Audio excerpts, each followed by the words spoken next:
देखो, इंसान को ना अपने जीवन के बारे में ये पता नहीं होता है कि कौन-सा समय मेरा कैसा होने वाला है, कौन-सा अच्छा है, कौन-सा बुरा है।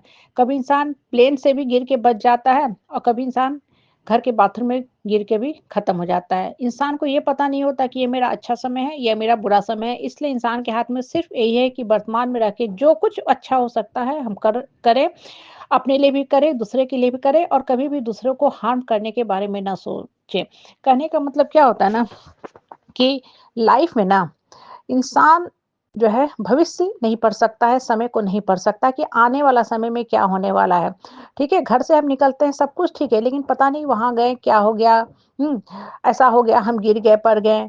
हाँ, मेरा जो प्राण है वही जाके अटक गया, खतरे में पड़ गया। अब देखो ये जो बातें होती हैं ना ये हमें क्या बताती हैं कि लाइफ में बहुत ज़्यादा जब हम सोचते हैं ना, हम ये कर लेंगे, वो कर लेंगे या प्लानिंग में जीते हैं, तो वो फ़िज़ूल है। प्लानिंग करना चाहिए, ठीक है? बहुत बार इंसान को आशानुरूप फल मिलता है, बहुत बार फल नहीं भी मिलता है। नहीं भी मिलता है ना, तब भी आपको अपने तरफ से पूरा एफ़र्ट डालना है, अपने तरफ से पूरा काम करना है। आपको काम छोड़ के हाथ पे हाथ रख के नहीं बैठना कि अब तो मेरा जीवन ही बर्बाद हो गया, अब हम कुछ कर नहीं सकते हैं। जब आप ऑप्शन तलाशोगे तो लाइफ़ में कभी भी ऑप्शन की कमी नहीं होती है। बच्चे जैसे होते हैं ना बोर्ड के एग्ज़ाम दे रहे हैं अभी मैक्सिमम बच्चे, तो उनको क्या बोला जाता है कि भाई आपको जो निबंध आता है, इंग्लिश हो, हिंदी हो, आपको कुछ भी नहीं आता है, फिर भी कुछ भी लिखिए। कुछ भी कॉपी को खाली मत छोड़िए, जब आप कुछ लिखिएगा तो ये तो पता चलता है कि इस बच्चे की सोच क्या है, इसको कितना क्रिएटिव राइटिंग ये लिख सकता है। मतलब आपके मन की गहराई को, सोच को दर्शाता है। ये नहीं कि आप एकदम परफेक्ट लिखना आता है तभी लिखिए, नहीं तो छोड़ दीजिए। नहीं, वहाँ कोई नेगेटिव मार्किंग वाली बात नहीं है। आप देखिए, वो आपके अंदर की जो गहराई है ना, सोच की गहराई हो, नॉलेज है, डेप्थ ऑफ नॉलेज उसको दर्शाता है। बच्चों को मोटिवेट किया जाता है कि बेटा कुछ भी लिख देना। कुछ भी लिखने का ये मतलब नहीं है कि आप किसी उटपटांग गाना लिख दो या कुछ लिख दो, उससे रिलेटेड चीज़ें लिखो। जैसे आपको नेचर के बारे में बोला गया, पहाड़ के बारे में, प्रदूषण के बारे में, तो सबकी लेखनी अलग होती है, सबका सोच अलग होता है, लेकिन लिखने की तो ताकत सबको है ना। प्रदूषण सबको पता है, प्रदूषण क्या होता है, पढ़ाई का बोझ, मोबाइल, ये सोशल मीडिया, डिजिटल युग, ये सारी चीज़ें जो होती हैं डे टू डे लाइफ से जुड़ी हुई हैं। तो इसमें लिखने के लिए बहुत विशेषज्ञता की ज़रूरत नहीं है, हर इंसान लिख सकता है, हर बच्चा लिख सकता है। वो उसके सोच को दर्शाता है, उसके क्रिएटिव माइंड को दर्शाता है।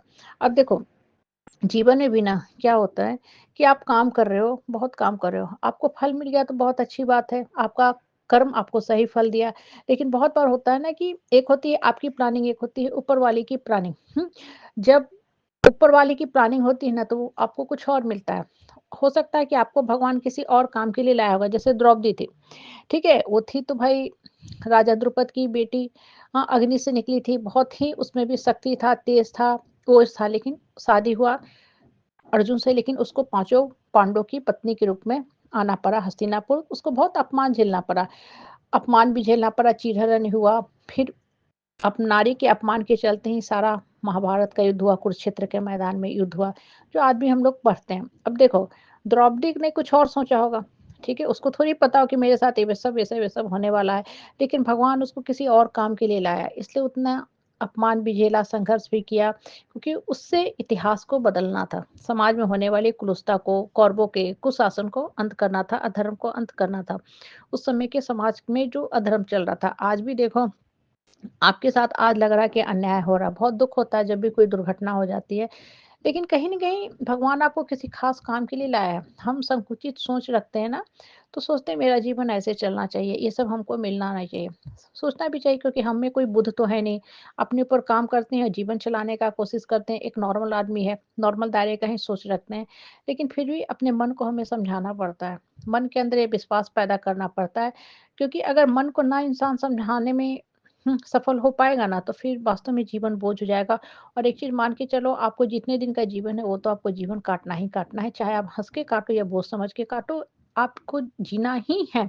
इसलिए बोलते हैं ना कि मन को स्ट्रॉन्ग करके रखो और जीवन लर्निंग का नाम होता है। ठीक है, आपको फल मिल रहा है, अच्छी बात है, नहीं मिल रहा है, तब भी अपना काम करते रहो, अच्छा से जीवन जीते रहो। हो सकता है भगवान आपको माध्यम बना रहा है, आपसे कुछ बड़ा काम करवाने वाला हो।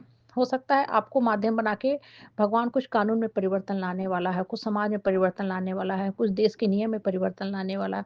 इसलिए सिर्फ़ अच्छा करते रहो, अच्छा सोचते रहो, मिल गया तब भी ठीक, नहीं मिल गया तब भी ठीक, अच्छा करने से पीछे कभी मत हटो।